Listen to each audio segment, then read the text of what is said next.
Hey guys, it's Matt, welcome to SpeedTutor, and today I'm going to be showing you 40 different free assets which will change your Unity editor life forever across improving your project and hierarchy and improving the overall look and layout and usability, making the inspector easier to work with. And do be sure to comment down below if you have any assets that you've used that really help you out. And be sure to throw a like on this video and make sure you subscribed because it helps me out massively. And do be sure to check out my Patreon too if you want to support the channel.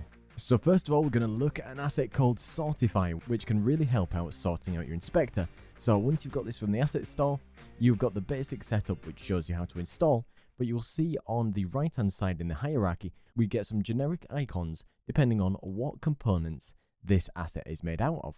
The great thing about this, let's say we just create ourselves an empty game object to use as sort of a divider or a folder, you can see that the little icon for transform, if we click the little plus box, we've got the style that it can be, either default or we can use this as a header. We can actually select the color from a predetermined list if we want to give it some information that we might need to access, and it's got a list of comments. Or you can add some generic components like adding a box collider really quickly. I do have another option called folder in hierarchy. So if you want something similar to Unity's project experience where you right click and create a new folder, you can do this just as you would by creating a new game object in the hierarchy, but it is viewed as folders. Now let's just say you're fed up of the hierarchy with how it looks when you've got a list of game objects there.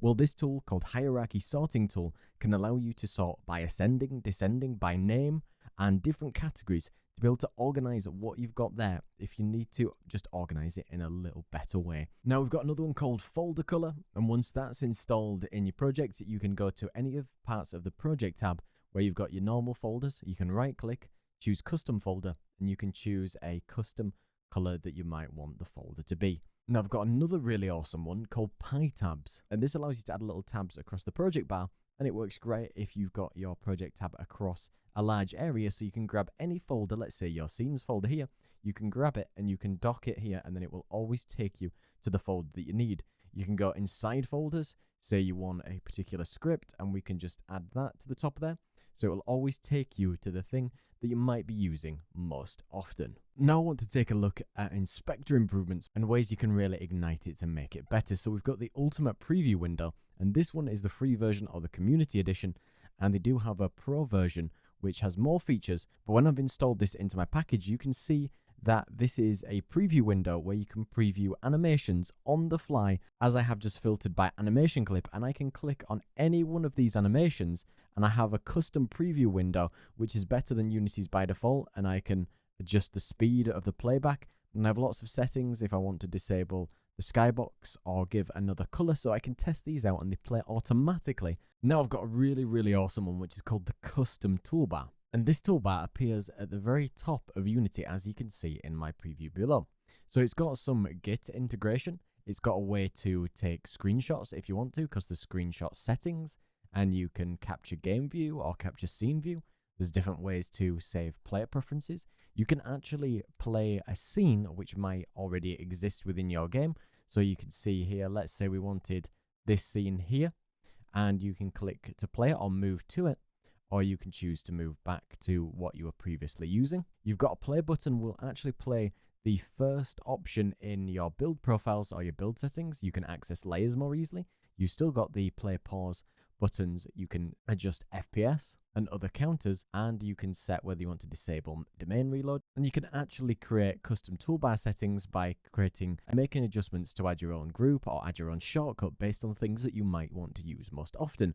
Then you can even use quick access to assets and folders if you want to make some favorites, and there's even some history that when we click on different assets along this hierarchy, we can choose. You can see what we've selected on the hierarchy, what we've been in between scenes, and you can even clear the history in between. Similar with what we've seen in the custom toolbar, there's an asset called selection history, and it does its own UI pop out, which you pop out within Unity to see what you've selected. But if you did want a solution which is about looking at player preferences and having an editor to be able to show this in its own little pop out and layout, you can get the player prefs editor. Now say you've been using your toolbar and you want a better option for a scene switcher. This one can be docked anywhere you want, and the scene switcher utility, which you can find in Tools Scene Switcher, will actually showcase every single scene that you've got within your game, so you can quickly click to move to those very easily. Now I've got another cool one which is called Play From Here, similar to what is used in Unreal Engine, where you can use shift and right click on a surface to start playing from that particular place. I've got two assets which could possibly save your life. I've got an asset called autosaver, where you can set in increments when you want Unity to autosave, so just in case you forget to do it, it may just save your life. Got another really helpful one which is called export to zip. Use the file command to export to a zipped folder, so it'll take your entire project, put it to zip if you want to make a physical backup. I've got some assets that can speed up your workflows. First one is called fast script reload, and this one I feature and I've got a full video about it. This is all about just reloading the parts of the code that have actually changed, rather than doing a full domain reload, which would recompile every single script and every single item in your game. This only takes the smallest change. If you change one variable, it will do it almost instantly. Got another one called the mulligan renamer. So whether you want to take a bunch of game objects and rename them really quickly, this is perfect. So you can grab them, you can rename bunches of them, you can match or replace with patterns, with different expressions. Now this one isn't necessarily an asset, but if you want to replace a prefab on the spot, rather than using something else to do it, in Unity, you can select any prefab, right click, choose prefab, and then if you click replace, we can find something else within this. So I'm going to choose my pumpkin, and we can replace the prefab exactly like that. I've got another one which is from GitHub, which is called the pivot tool. So say we don't like where the pivot is on this object. So if we set by getting set selected, and we just keep the offsets at 0, and we're just going to set the pivot again, and you can see with my LOD 0, it just set that pivot right to the center. But it's a great way to change it and have nice little selected buttons for either changing the box or the transform values on the fly, without having to manually have a parent object to do it for you. Now I've got a nice one which should be added in Unity by default, and it's a nice and easy way to copy transforms. So X, Y, and Z, it has got a little button in the inspector, so you can copy the X, Y, and Z and paste it on another transform that you want, rather than having to copy each one individually. I've got another useful asset called sticky note, and this allows you to place a game object or a sticky note game object, and you can right click your hierarchy, choose sticky notes, and you can either create a normal or an advanced note, and this allows you to create a 3D game object which you can place anywhere in your scene, so you can make visual cues as to where these need to be, and you can give it a tag, a root object, and you can give it the author and the note that you want to give it. And then at any point you can select any note. If you organize these nicely with some of the tools I've even shown you, you can click go to note, and you can jump to exactly what you might have been working on. And then one to help everybody out to make their inspectors look even better, we've got naughty attributes, and we've got Saints Field, which add hundreds and hundreds and hundreds of custom editor extensions to be able to add new fields, drop downs, highlights, sliders, and things that you could never use before. And I've got a full video which shows you a breakdown of some of the best ones that you can find for free, and it compares them all. In this section, we're going to be looking at helpful utilities and things to try and streamline what you do on a day-to-day basis.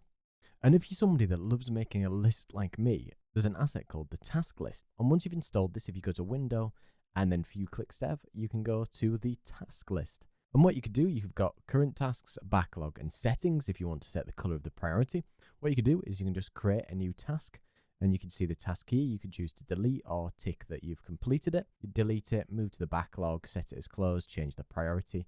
So I can put the priority and immediate. We can add the little plus so we can give it a name.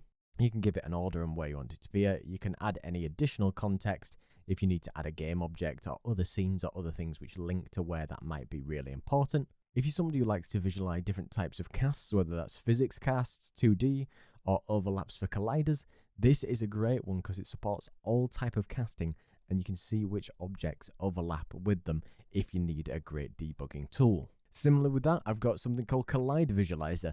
So this allows you to display the outlines, whether that's solid, whether that's fill, or both, of all collisions that are in your scene. Now let's say you're somebody who likes to take screenshots. Sometimes you don't want to have to take a screenshot, find where it's gone, and mess around with this. Now there's an asset called Instant Screenshot. You can open that up, you can set the resolution that you want it to be, you can set the location of where it should save, you can dock this in other places, and then get a preview before you take it, take that screenshot, and go in any different direction that you want to. Now let's say you're somebody who's looking to get objects and place them in specific places on other objects and just align them more easily. I do have a full tutorial showing this asset, and it's called the surface alignment tool. Align it to any object, any surface, use the handles, the pointers, and it makes life so much easier for actually getting objects on the ground so they're not floating around when you're trying to do your level design.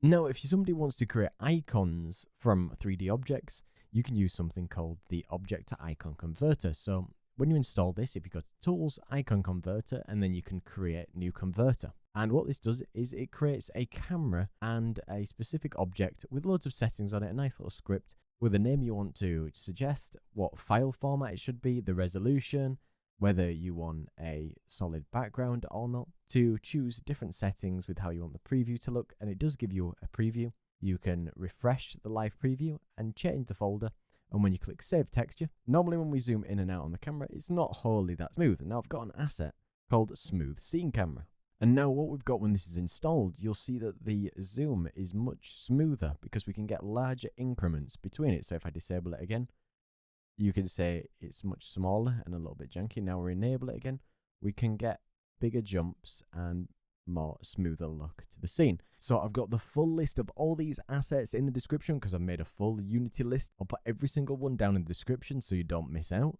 And do be sure to check out Unity's Halloween sale, which is now on, because there's some great savings. Cinti have massive savings too. Be sure to throw a like on this video because it helps out massively.